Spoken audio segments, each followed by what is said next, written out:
بسم الله الرحمن الرحيم.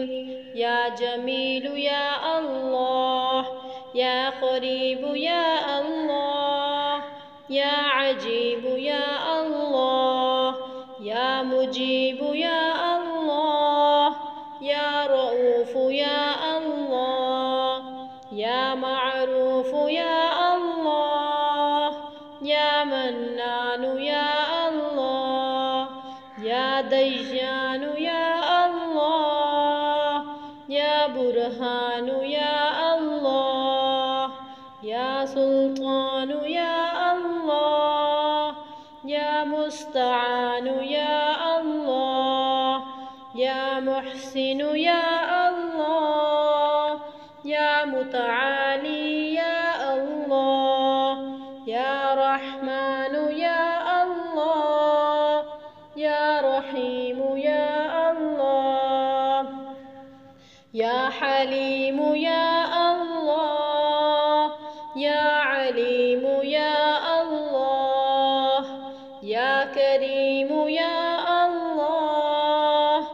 يا جليل يا الله، يا مجيد يا الله، يا حكيم يا الله، يا مقتدر يا الله، يا غفور يا الله، يا غفار يا الله، يا مبدئ يا الله، يا رافع يا الله،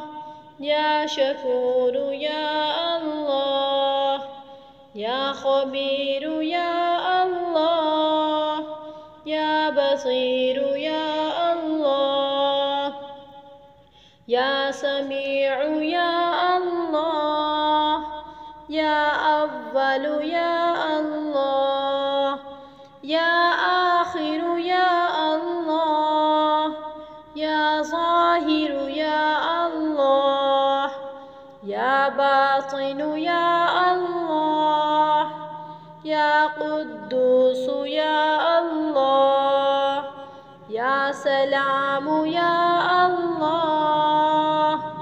يا مهيمن يا الله، يا عزيز يا الله، يا متكبر يا الله،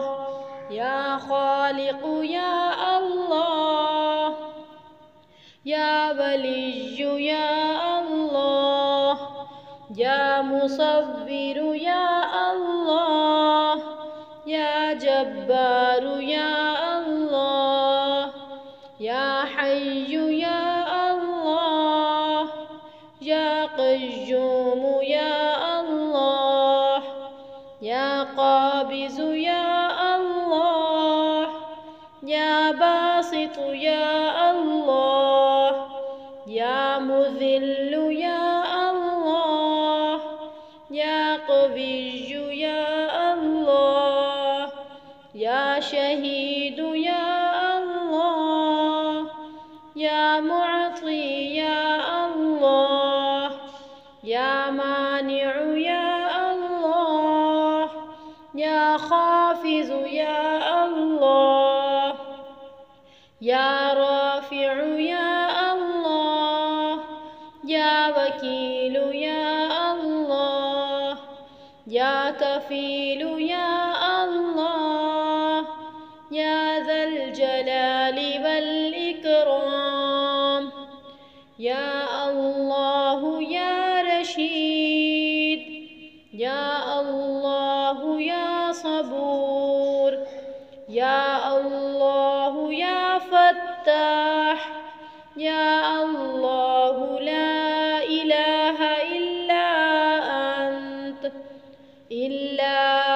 أنت سبحانك إني كنت من الظالمين. وصلى الله تعالى على خير خلقه محمد وعلى آله وأصحابه وأزواجه وذريته وعلى عباد الله الصالحين أجمعين برحمتك يا أرحم الراحمين.